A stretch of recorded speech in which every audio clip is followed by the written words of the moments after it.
Welcome to the Cities podcast powered by the Business Journal's Leadership Trust.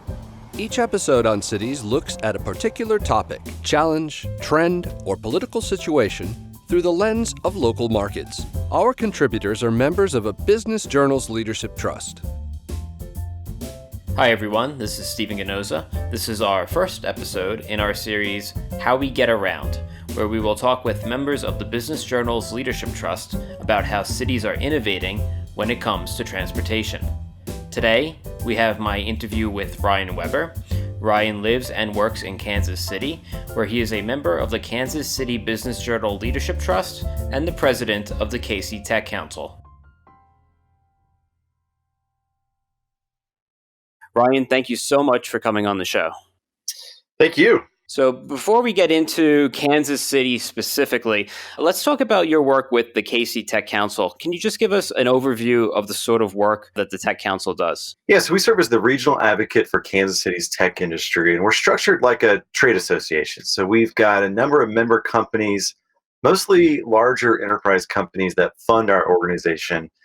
And in our effort to serve as the regional advocate, that advocacy comes in kind of three ways. Certainly supporting workforce development. There's a huge need for more tech workers in Kansas City as well as the rest of the country. We do a lot of policy advocacy work as well. So we've got lobbyists that represent Kansas City tech companies at a state and federal level, and that's both states. So Kansas City is in Kansas and Missouri.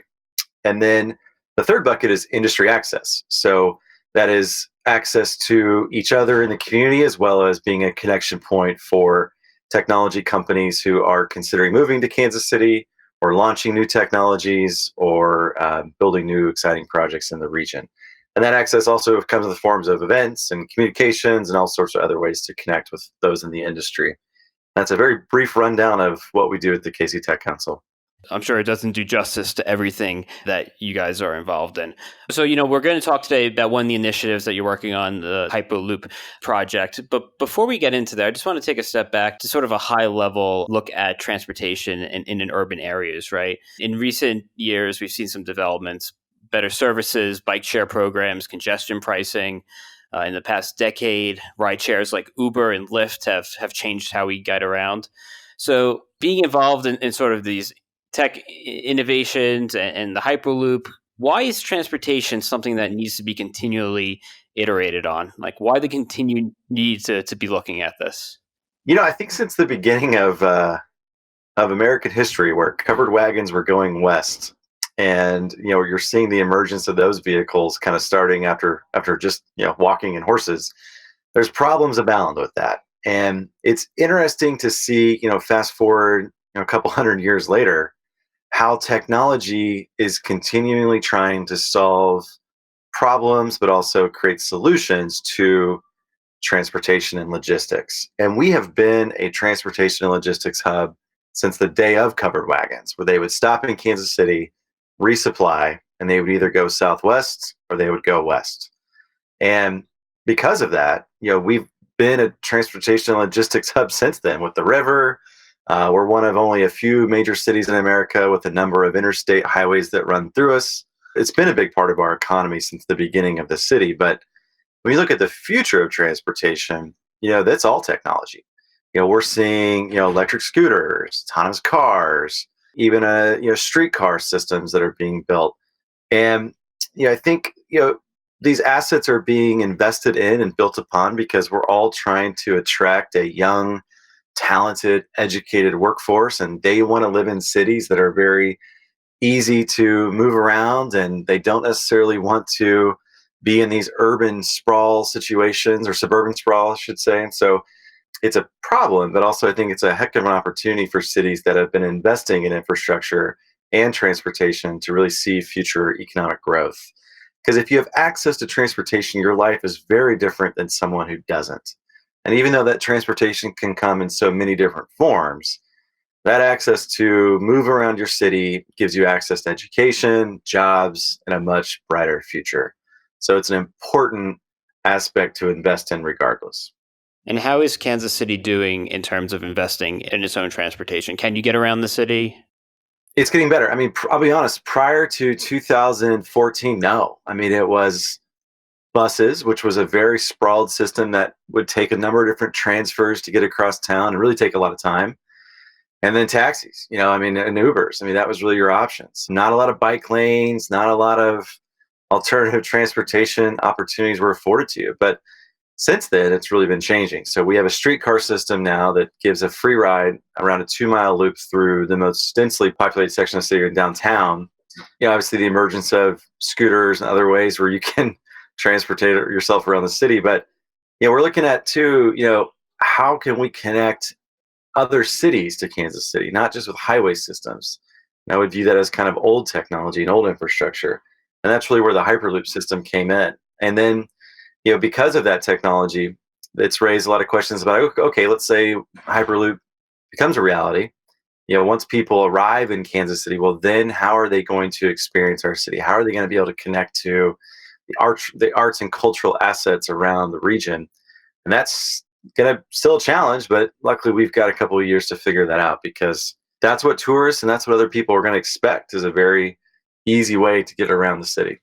So let's talk about the Hyperloop project, because it does play into this idea of connecting to other cities, this idea of making Kansas City known as a hub for innovation and attracting talent. But first, the Hyperloop project, it's a concept people get excited about. It kind of got this sci-fi feel about it. Yeah. But really simplistically speaking, for anyone who doesn't know, what is a Hyperloop? And at a very elementary level, like, how does it work? I appreciate you starting with that, because it's important to not assume that everybody knows what Hyperloop is. And essentially, this is a vacuum tube with a pod that uses magnetic levitation to travel at very rapid speeds and in a frictionless environment inside of that vacuum tube. So if you remove the air from the tube and you use magnetic levitation, there's essentially no friction occurring. So you can travel at very high speeds, but also very comfortably, quietly. And it really would revolutionize the future of transportation, because it would be a very predictable system. Our current most popular form of transportation over long distances is by air. And everyone knows how unpredictable that can be, especially in certain months of the year where weather is a factor, but also, pilot shortages, fuel prices, airplane groundings. It's a very unpredictable form of travel, but it's the most efficient way that we have today of traveling over long distances. And I think that's the problem that Hyperloop is trying to solve. A system like what I described is absolutely a predictable system. It's autonomous, it's all electric, it's not impacted by weather or fuel prices. And so it could really revolutionize the way that we ship people and goods around this country. And certainly it's not cheap. It would take a big investment of dollars and likely public-private partnerships to really build this system around the entire country. And that's what the future would look like, I believe. And I do believe that at some point in time, we will all be riding on a Hyperloop, and we'll wonder, why in the world were we ever traveling at 36,000 feet when we could have been doing this on the ground? How does the propulsion work then? It's magnetic, but what's pushing it? Virgin Hyperloop One is the company that's really been the most progressive on this. They were the first to build a full-scale model of the technology. And on their website, they've got great information about how the technology works without giving away all their intellectual property. But essentially, the motor is in the middle of the tube. And so it's a linear motor. So the vehicle itself leverages that linear motor to travel across very high speeds and long distances, and essentially begins to levitate using electromagnetic energy. And this technology exists today. This is not sci-fi. You can go to Germany and Japan and you can experience magnetic levitation in trains, but it's very unpredictable there too, because it's loud when it's not inside of that tube. It can only reach those speeds in rural areas, so it's not consistent throughout your entire trip. And it's also impacted by weather, but also they have to recalibrate those tracks every night because they have to be near perfect to establish that levitation. So even though that technology exists today, there's still some issues with how it's being distributed. Right, of course. It's going to take some iteration to get it to prime time. What kind of speeds are we talking about? So basically the same speeds you would experience in a plane, so upwards of 500 to 600 miles an hour. But you could really travel in a limitless amount of speed. So that's essentially the projections they're making now. Same that you would experience in a plane.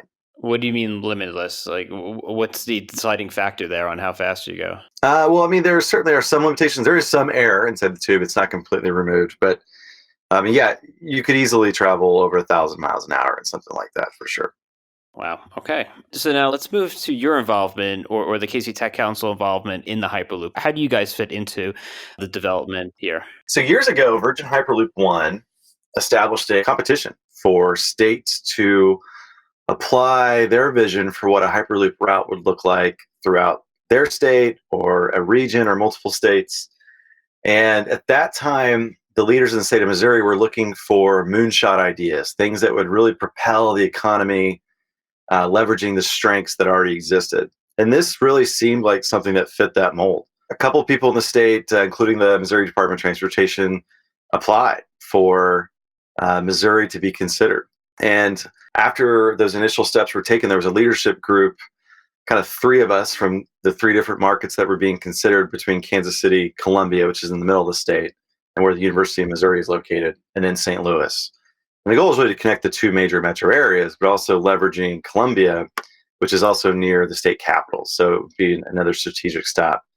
So there's a leader in each place, myself in Kansas City, individual in Columbia, and then also in St. Louis. And three of us formed the Missouri Hyperloop Coalition, essentially um, to start the competition with VHO.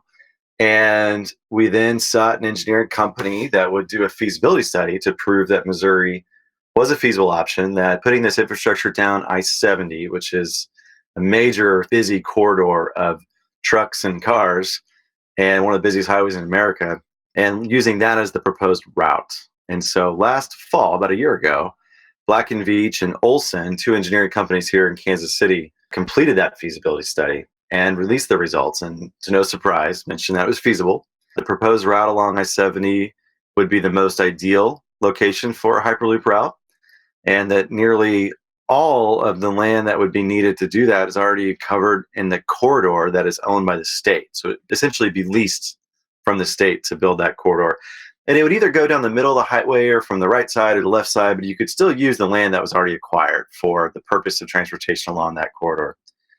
And then also made some other projections about total cost, which again, it's a lot, $7 to $10 billion to connect these three cities.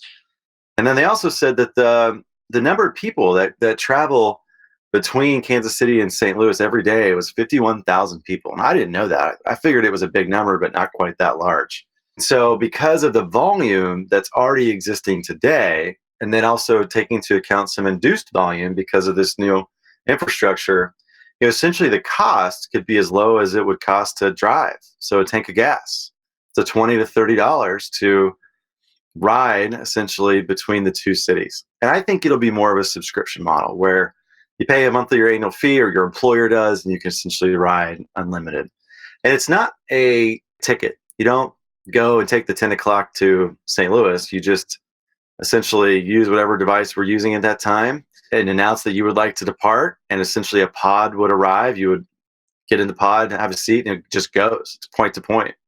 So it's much more on demand than what we see today, which is scheduled travel, which is very inefficient as well. You mentioned $30 a ride, possibly at some point to jump in a pod and get to the next city. Does the project overall ever become profitable, or does this require government subsidies?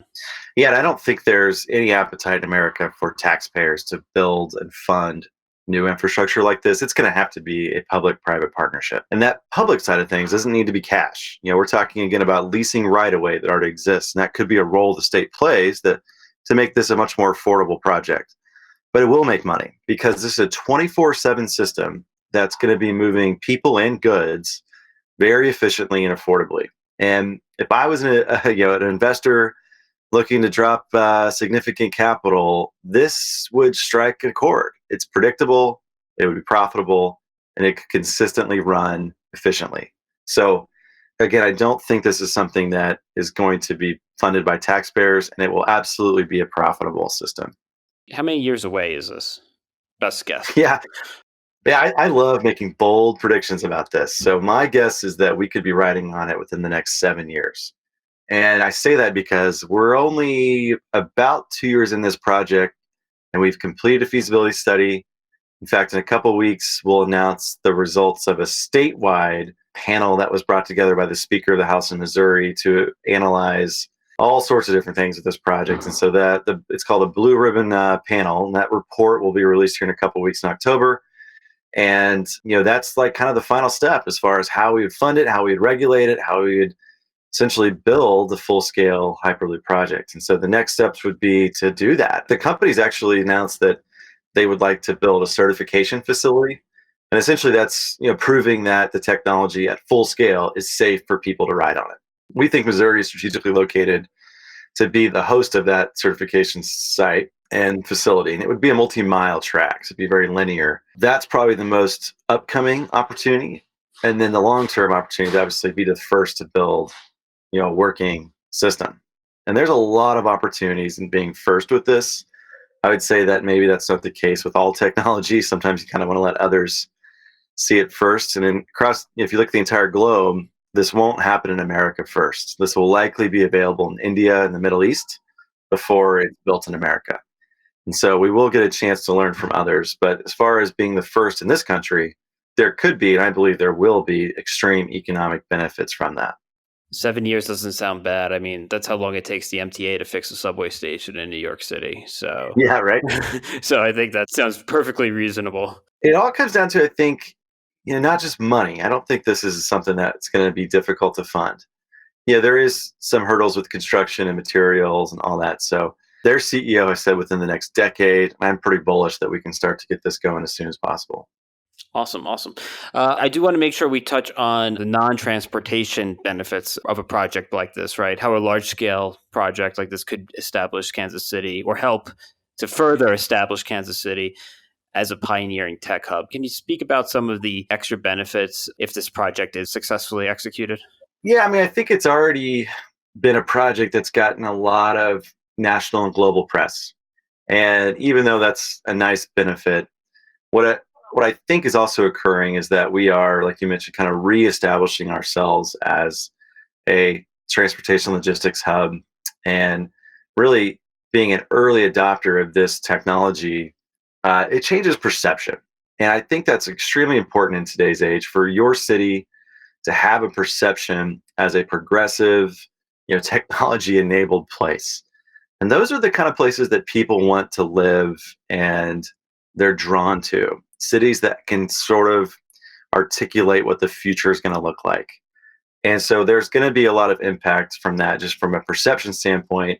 But also, if we're first, I mean, my gosh, the amount of other companies and entrepreneurial opportunities that can launch from a new system like this. America has not seen a new form of travel or infrastructure in over 100 years. So, I mean, back then we never thought we'd be flying in the sky from one city to another. And so imagine now where we could essentially be traveling between Kansas City and St. Louis, which takes almost 4 hours to drive. We could do it in under 30 minutes. I mean, it's really going to change the way that we live, the way that we leverage workforces, and also resources in all these different cities. And so this also is not a project to just connect Missouri. Our full intention is to connect the entire country with this technology. So when you're first, you would be the hub. I mean, you would have a lot of opportunity to build upon what we already have here, which is a lot of distribution, warehouse distribution, third-party logistics, intermodal facilities, you name it. They're all based here because we're located right in the middle of the country. So I think we're a perfect fit for something like this to launch. And all you got to do is look back in history at the railroad system that tried to go from coast to coast and meet in the middle, and they went bankrupt trying to do it. I think it'd be way more cost effective to start from the middle and work our way out versus trying to go from New York to LA as an example. Right. Start small and spread. How supportive has the local government been? Yeah, I mean, at this point, we haven't necessarily asked them for anything but support. At the state level, we're seeing leadership from the Speaker of the House and others who have shown extreme interest in this as really kind of a legacy opportunity for them. If this is the future of transportation, they want it to happen in Missouri. And I think that's what's coming out the report in a couple of weeks from the speaker and the Blue Ribbon panel is a good, validation point that elected officials are very interested in what this could mean for the state. At the local level, I mean, I think they're all kind of looking at this as kind of a cool project, but it's becoming reality. And so they will absolutely have more to think about in the near future. Right. It is cool. It could attract tourism. It could attract tech talent. That's for sure. What we're most excited about this whole Hyperloop project is that it plays to the strengths of this region. It's not necessarily out of the realm that something like this would launch here, because we got the engineering talent, we got the industry talent, and this would essentially just be enhancing what already exists in Kansas City. So we're very excited for the future of this project, and stay tuned. Well, Ryan, thank you so much for taking the time to come on the show. You bet. Thanks, Stephen. Take care. Speaking of tech innovations, if you haven't listened to our Startup Nation series, Seattle is a really fantastic place to start a company. There are just a lot of support systems, and we have a lot of incubators here. This is an incredibly vibrant and dynamic environment in Seattle, and I'm meeting with companies that are just getting their first funding, or really getting past that proof of concept phase just on a daily basis here. Check out our episode with Shannon Swift, where we discuss the startup scene in the greater Seattle area and what it takes to recruit tech talent to places that are not New York or San Francisco. This has been the Cities Podcast, powered by the Business Journal's Leadership Trust. Please be sure to subscribe to us on iTunes, Spotify, or wherever you get your podcasts. If you're a member of Business Journal's Leadership Trust and would like to participate in our podcast series, please email your member concierge. If you're interested in joining a Business Journal's Leadership Trust, learn more at trust.bizjournals.com.